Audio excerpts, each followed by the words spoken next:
On the 11th of April, 2005, a 56-year-old man named Wu Shan left his townhome in the Gushan District of Kaohsiung, Taiwan.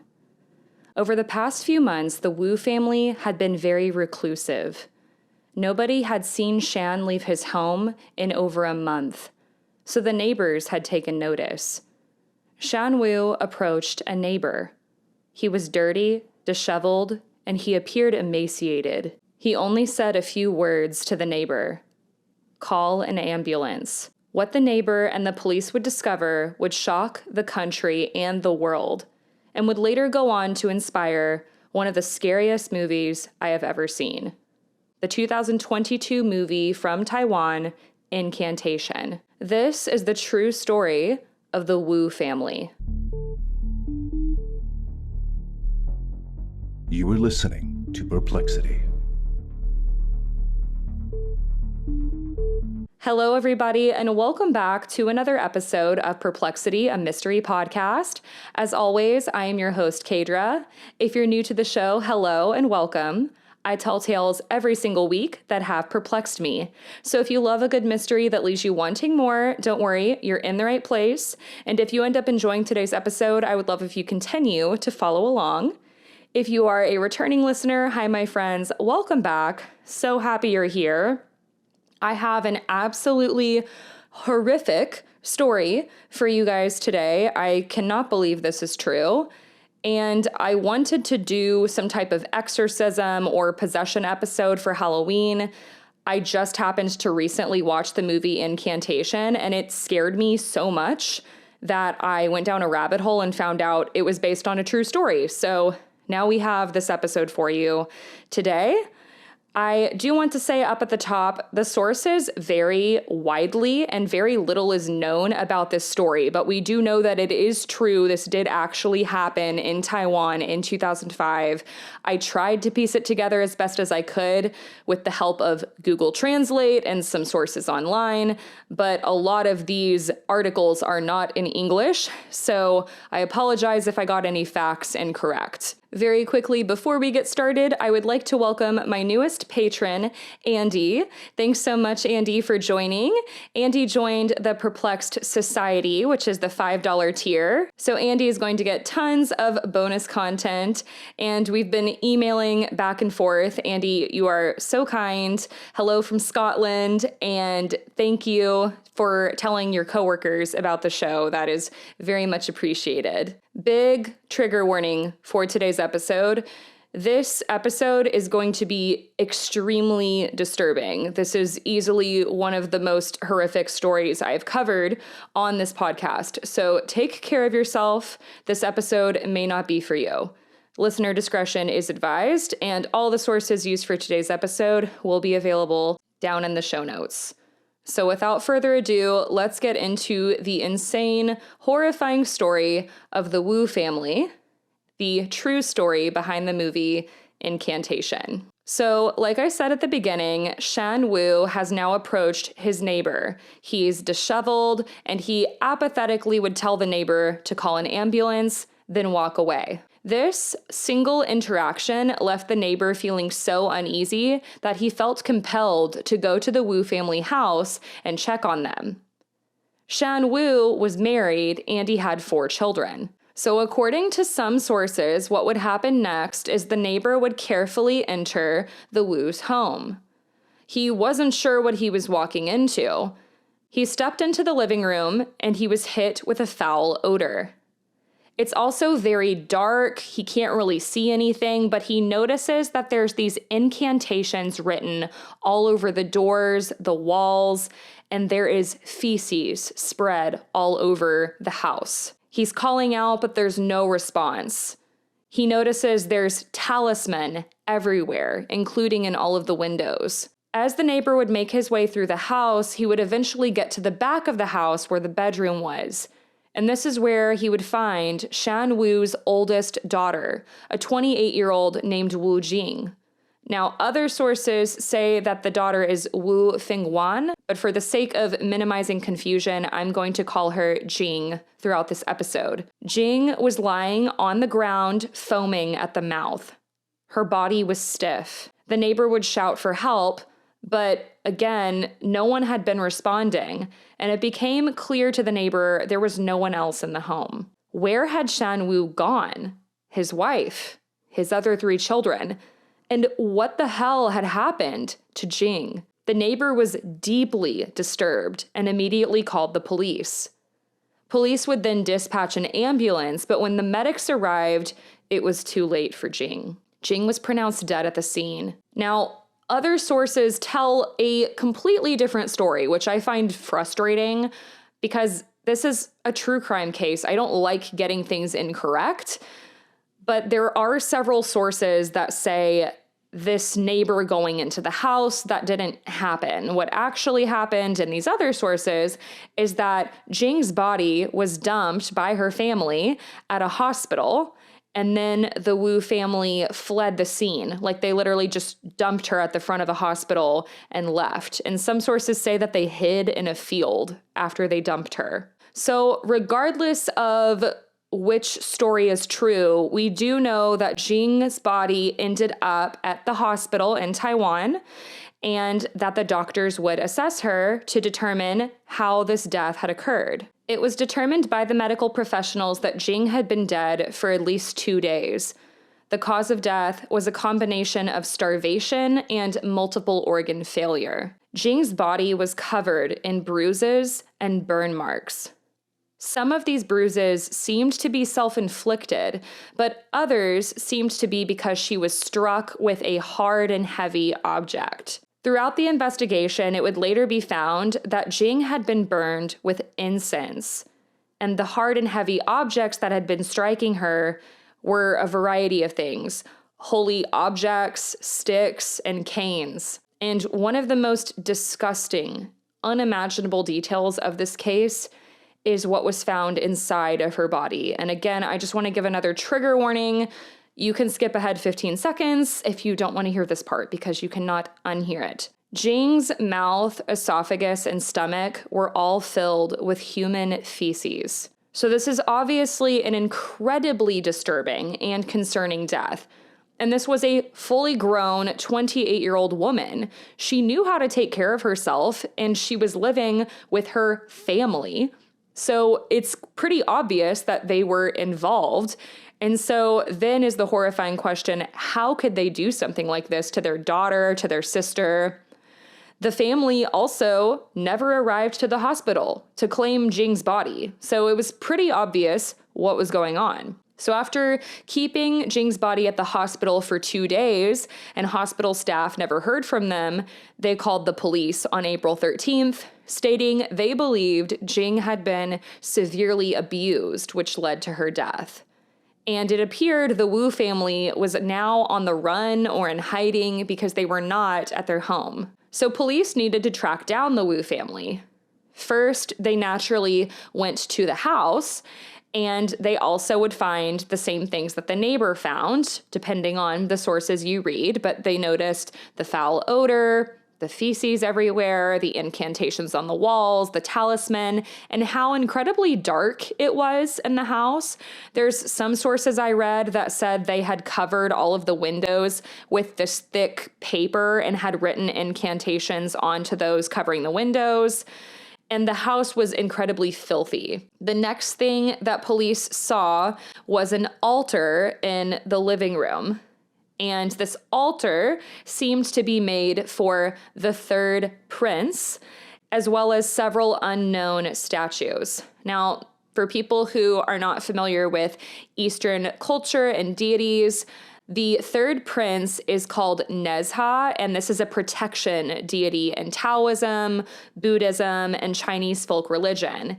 He's also commonly worshipped in Chinese folk religion, and Nezha is considered the patron god of children and filial piety. In some cultures, parents will make offerings to Nezha, hoping that their kids will grow up strong, healthy, and be dutiful and respectful. So it's pretty chilling that police are finding this dead daughter in this family's home, and the parents have made this altar to the god that is supposed to protect children. As for the talisman that were found all over the house, these objects in some cultures are said to possess the power to repel malevolent energy and attract positivity, creating a protective shield. So then the question is, what was the family trying to protect themselves from? Neighbors would obviously see all these police showing up and going around the Wu family townhome, so they start coming outside and speaking with authorities. They would explain that Shan, the father, and his wife were both in their mid-50s. They had 3 daughters who were all grown and 1 son who was also grown, so all the kids are like in their 20s to 30s. They always seemed to be a very normal and happy family. But more recently, they had been acting very strangely, like over the last few months. At the end of February, Jing, who had been living in Beijing for many years, suddenly moved back to Taiwan. Less than a month later, the whole family began acting strange, and even the Wu family's relatives, who had lived with them for many years without any issue, went no contact with them and moved away. It didn't take long for Jing's death to make the news. And after this, the other 5 remaining family members of the Wus would turn themselves in at the Kaohsiung District Prosecutor's Office. So it's pretty insane that this was a normal family without any problems that we know of, and that this all escalated in the span of a few months. I kind of have a hard time believing that, but that's how it's explained in all of these sources. So when the family turned themselves in, of course, they would be interviewed. And when the interview began, the family all said in unison, quote, "Wu Jing is not dead. What died was the demon possessing her." End quote. So obviously this is very chilling and disturbing, and the police are like, okay, maybe we shouldn't interview y'all together. So they interview them all separately, and they noticed that they all showed signs of abuse, physically and mentally. They also had the same types of bruises as the ones found on Jing's body. Jing's parents, before all of this started, were living in Kaohsiung, the same district where all this happened, in the same townhome, and they had been in this district like their whole lives. Neither of them had come from a very educated background. They had limited schooling, they did not make a lot of money, and they would kind of get by doing manual labor. Shan, according to some sources, was a painter, but the interesting thing is their 4 children were very highly educated. They were very successful. They made good money.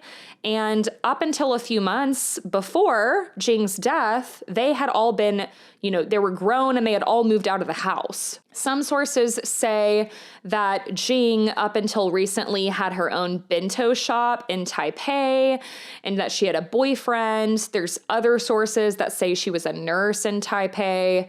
So I got varying reports, but we know that Jing was not living in the house up until a few months before her death.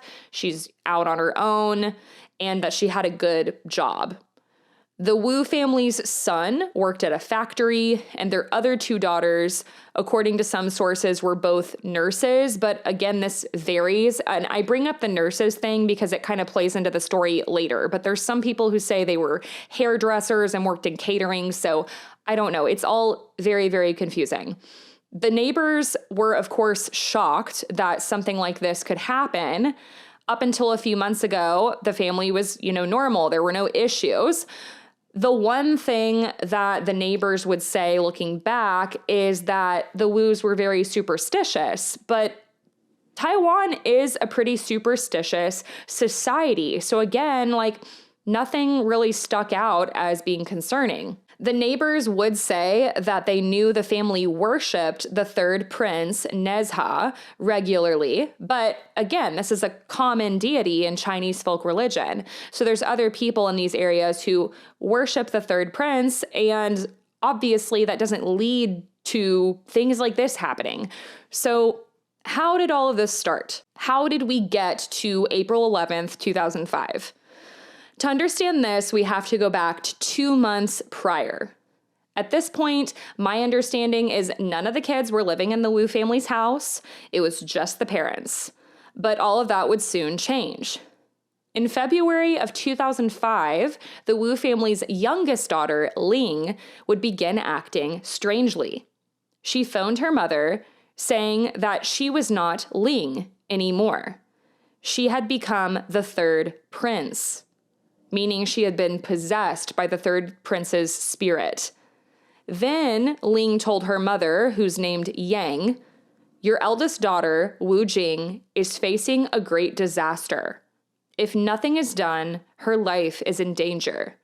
She must return to Kaohsiung before February 28th. Only by returning can she survive." End quote. So this daughter is claiming she's been possessed by the third prince, and it seems like the third prince is trying to protect Jing and give this family a warning, and that great harm will come to her. And this is a deity that the family had regularly worshipped. They're very superstitious, so they immediately believed all of this and were very worried. According to most sources, what happened next is Jing would get a phone call from her mother, urging her to come back and telling her everything that Ling had told her. Jing held these same beliefs, and she believed that she was truly in danger. She also believed that her sister Ling had been possessed. So Jing dropped everything. She left her business behind and, according to some, her boyfriend. But when Jing would return to her home in Kaohsiung, things did not get better for the family. Her mental state would rapidly deteriorate, and the family would begin acting incredibly strange. So Jing moves into her family's home, and she's having these lucid nightmares. She was dreaming that she was being sexually assaulted. She started sleeping during the day to make sure that other people were awake so she could feel protected. So the Wu family started taking Jing to all these different shrines and altars in the mountains to meditate because her mental state was deteriorating. She's having these horrible nightmares. So they're trying to help her. The family even called in a Taoist priest for a cleansing. But nothing seemed to be working, and Jing seemed to be just getting worse and worse. Because of her condition, Jing's other siblings also moved into the house so that they could help and find a way to exorcise these evil spirits from their eldest sister. So basically, the Wu family is thinking at this point that Jing has become possessed, and that's why her mental state is deteriorating, and that's why she's having these nightmares. Very little is known about what went on inside the house, but it is believed the family was practicing various rituals, trying to exorcise whatever was inside of Jing. On March 2nd, Jing would get a phone call. Nobody in the family claims to know who called her, but after Jing would hang up the phone, it's at this point that she apparently claimed that she was Guanyin Bodhisattva. And this is a person who obtained Buddhahood and is associated with compassion. Jing said Guanyin was using a human host to travel to Earth. Around the same time, Jing began to self-harm and repeatedly hit herself with a broom. Then other members of the Wu family claimed they had also been possessed by different deities. So at this point, the entire family is claiming they are all being possessed by something.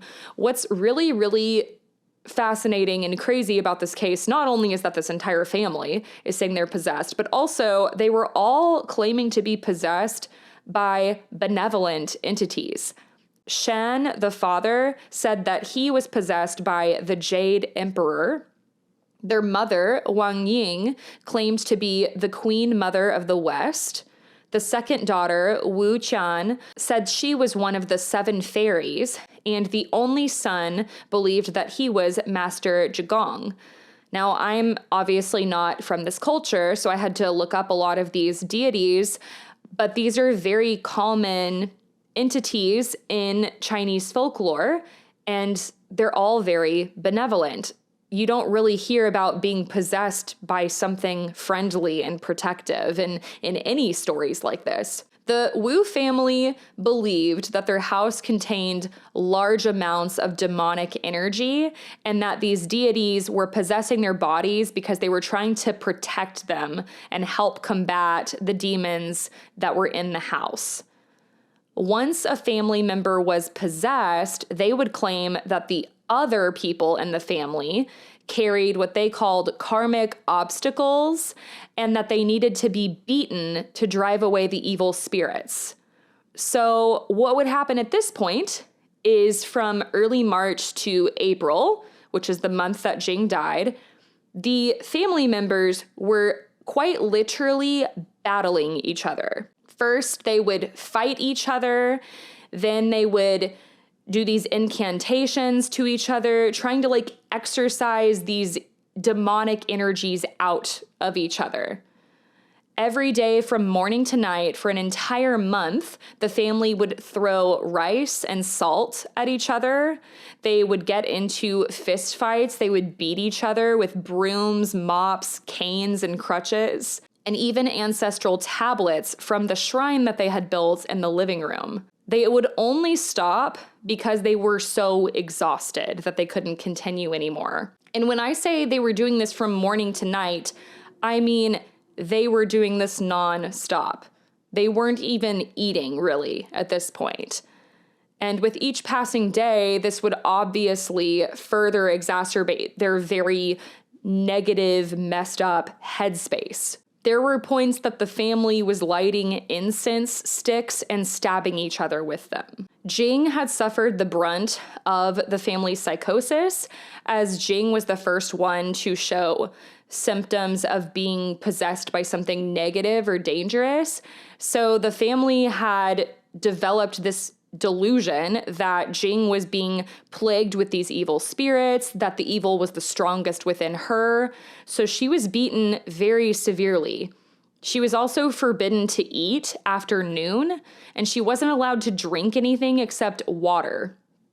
She could also only sleep for 4 to 5 hours a day, so they weren't allowing her to get a full day's rest. And the entire family had become shut-ins at this point. They were not leaving the house. They all stopped working, which is also insane. Remember, they were making really good money and, fully grown and out in the world. And now they've moved in with their parents. They've quit their jobs and they are doing this. They would only wear black, believing that the color would absorb negative energy. They also hung the black clothes over the balcony when they weren't wearing them to serve the same purpose. They made sure that every single window in their townhome was covered with talismans, all drawn by the 6 family members to drive away evil spirits. They also often burned gold paper at the door of their house, which is a common offering in Chinese ancestral worship. And because the windows were completely covered, the neighbors also couldn't see what was going on inside of the home. But they knew something wasn't right. This entire family suddenly moves in, they bring all their kids, they're not going outside, and they could hear screaming all hours of the day. One neighbor would report hearing someone yell, "Kick him, hit him." There was another time that Shan, the father, left the house and approached one of his neighbor's doors, and this loud, disturbing activity had been going on in the Wu's home for a while now, so the neighbors had become very scared of Shan and their family. So when Shan approached the neighbor's door, they refused to answer. But they said that they could hear Shan speaking nonsense and that they heard him say, "Everyone is guilty." After this, Shan returned to his home and was seen by neighbors lying on the doorstep when one of his daughters would open the door and started to attack him and beat him, shouting, "Beat, beat, beat." So you might be wondering at this point why police were not called. Police apparently didn't know that any of this had been going on. But you also have to think culturally. The neighbors, it seems by and large, believed that the family had been possessed by something and that they were very dangerous. They did not want to get involved because they were afraid that they would somehow be cursed or possessed. So they didn't call the police, but there were neighbors who were so scared that they were moving out temporarily and living with relatives, waiting for this whole thing to blow over. The family's mental state continued to deteriorate. They were experiencing extreme paranoia and delusions, believing that they could not eat normal food because the demons had contaminated it. They could only have water, and at first had to be cleansed with their talismans. I want to issue another trigger warning before I say this next sentence. Feel free to skip ahead like 10 to 15 seconds. So they're only having water that's been cleansed, and they are also consuming each other's feces and urine. They believed that if they could make themselves filthy enough, the demons would voluntarily leave their bodies. So at this point, it's April 4th, just 1 week before Jing's death, and she and her family would go to an aunt's house for an exorcism. When they were passing by a private residence in the Nanzi district of Kaohsiung, Jing maliciously spat at the owners of this house. So they would contact the police, and the police arrived, and they sent the entire family back home, but they didn't intervene any further. And this makes me really angry because clearly, at this point, we know that this family was dirty, disheveled, they're starving. It's just a few days before Jing dies. So I'm like, how did the police not clock that something really, really dangerous was going on and they just sent them all home? I feel like that would have had to have been obvious just talking to them because the neighbors were so unbelievably scared of them. So they didn't do anything. The family goes home. And on April 9th, after being starved, sleep deprived, and tortured, Jing would collapse onto her bed, foaming at the mouth. Her body was stiff, and her heartbeat was weak. Her two sisters, and again, according to some sources, they were both nurses. So they say at this point, the two nurse sisters, who interestingly at this point of the story were not currently possessed, said it was at this moment that they experienced a sudden state of clarity and lucidity, and they began to perform CPR on Jing. But this, of course, did not work. They could not bring her back. So it is believed that Jing died on April 9th, 2005. But instead of calling the authorities, the family carried on with their usual routine, as if nothing had happened. They just let Jing's body lay there in the house, and they claimed that they still believed Jing was alive, and it was just the demon possessing Jing's body that had died, which is what they would later tell authorities. Then the mother began to believe she had now become possessed by her dead daughter's soul. On April 11th, according to Shan, the entire family had abruptly stopped being possessed at the same time. And this is when Shan would approach his neighbor and ask him to call an ambulance. He claims it wasn't until April 11th that Shan realized his daughter needed any kind of medical attention, even though she had been dead for 2 days. So after the family would be interviewed by police, they would arrange that the family undergo a psychiatric evaluation, which is probably a good idea. But I don't understand how this psychiatric evaluation concluded with the belief that no one in the Wu family suffered any form of mental illness. They claimed that because they had no prior history of psychosis and because they were lucid in these interviews that they had not suffered any type of mental illness. Yeah. So, because of this, the family couldn't really be labeled insane, but I guess this is kind of a good thing because then the police could move forward with murder charges against the family. The police would conclude Shan, his wife, and his 3 children abandoned Jing, resulting in her death, which I think is a pretty generous way to word it, considering they had beaten her and starved her and tortured her. The entire family was arrested, and after this, all of the neighbors who had been so frightened by the Wus would move back in.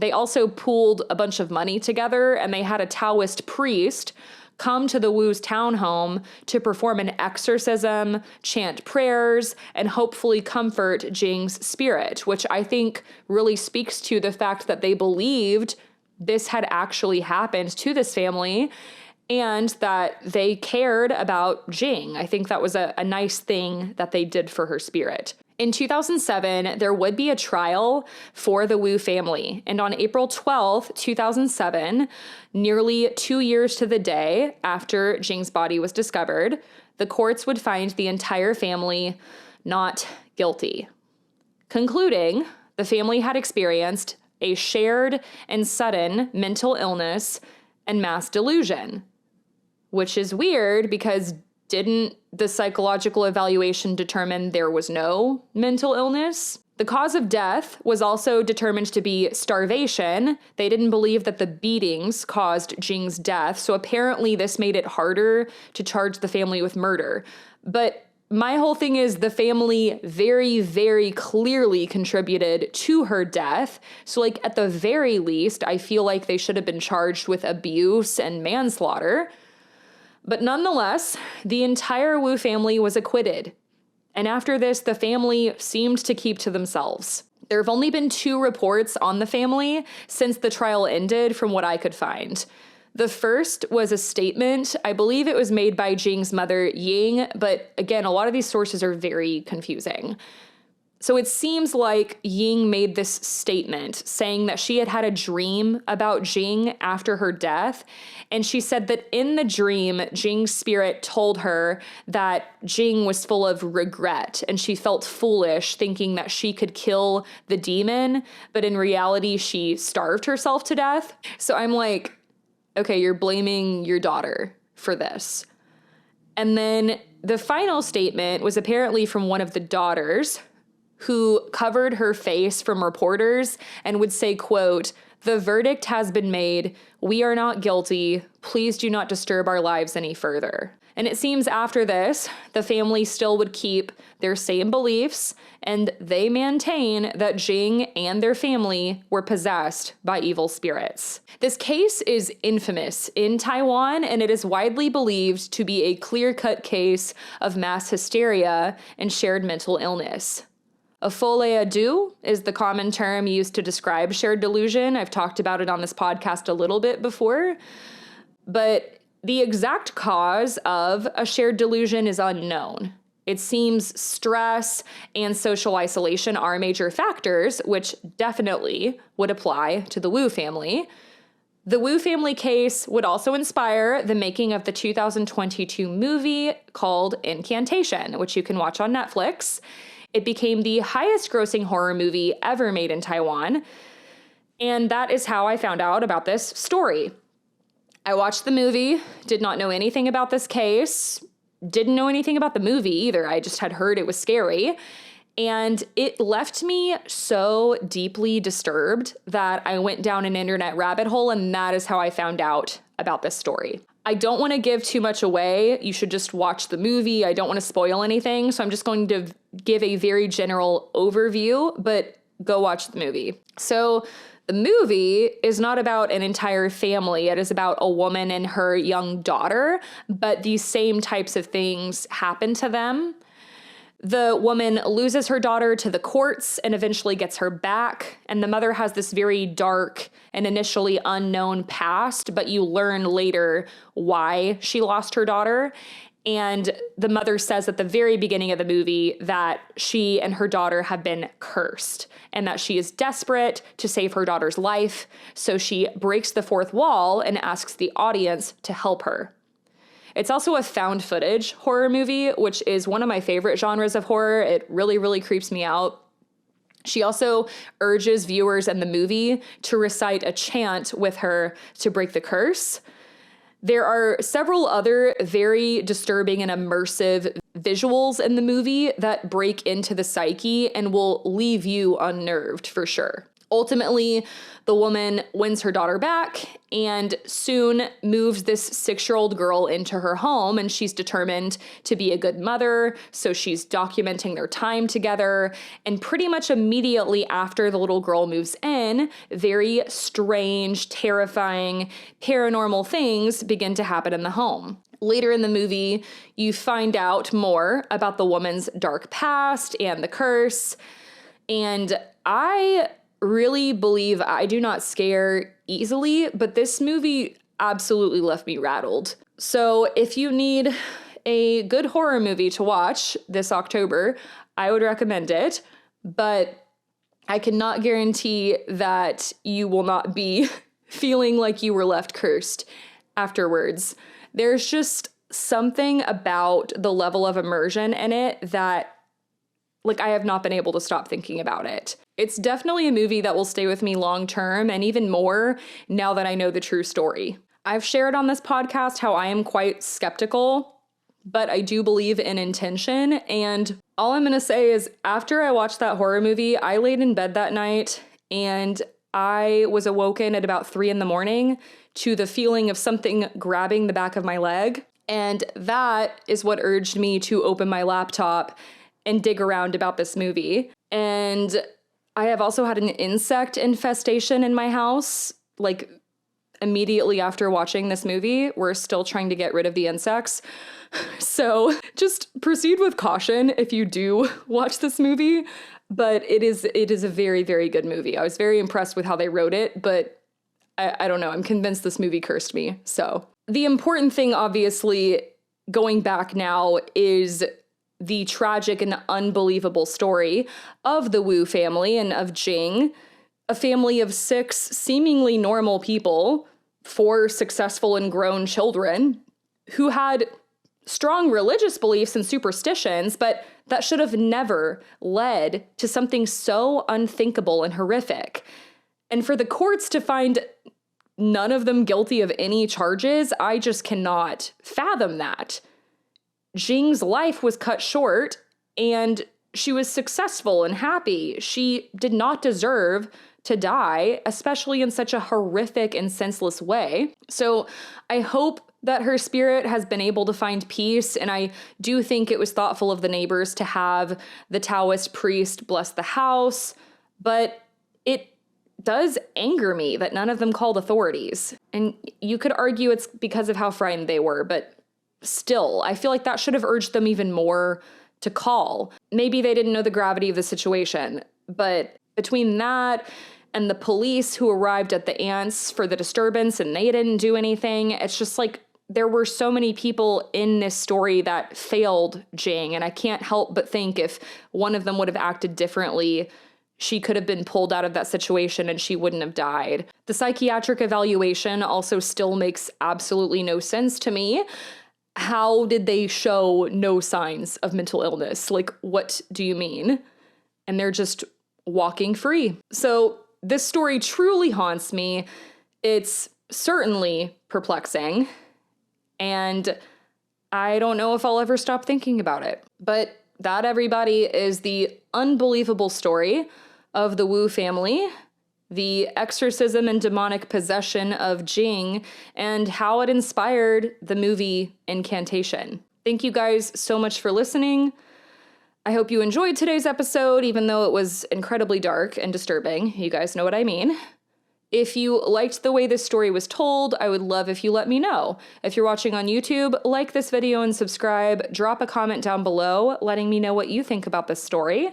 If you are listening on Spotify, you can also leave a comment. And if you haven't done so yet, it would mean the absolute world to me if you leave a 5-star review on Spotify, Apple Podcasts. You can write a review on Apple as well. I read all of those, and that means so much. It also really, really helps the show. And if you want to support the show further, you can check out all of the help and support links down in the show notes, including my Buy Me a Coffee link, my merch link, which I am wearing. My new Halloween design, it came in. I'm obsessed. I got the crop top and it's super, super soft. But if that interests you, this is probably the last week that you can order a shirt and it be guaranteed to show up before Halloween. So go check that out. It's the bonfire link in the show notes if that interests you. And if you want early and ad-free episodes, if you want tons of bonus content, and to support the show further, you can always join the Perplexed Society at patreon.com/Perplexity Mystery Podcast. It is a great time to join. I've got tons of stuff going on over there. I just did some documentary coverage where I discussed the heartbreaking documentary Dear Zachary. It's from 2008 and I had never watched it, and it's incredibly upsetting, but it is a very important documentary to watch. So I did that. We did some Texas urban legends recently. I talked about the Houston Batman, which seems to be the OG Mothman. And I always have different series going on over there, like mini mysteries. Those are like bite-sized versions of these episodes and creepy stories from the internet. So lots of fun to be had over there. So go check that out if that interests you, patreon.com/Perplexity Mystery Podcast. That wraps up today's episode. Happy October. You all are amazing. I hope you have a great week. Please stay safe, and I will talk to you next week. Bye, everybody.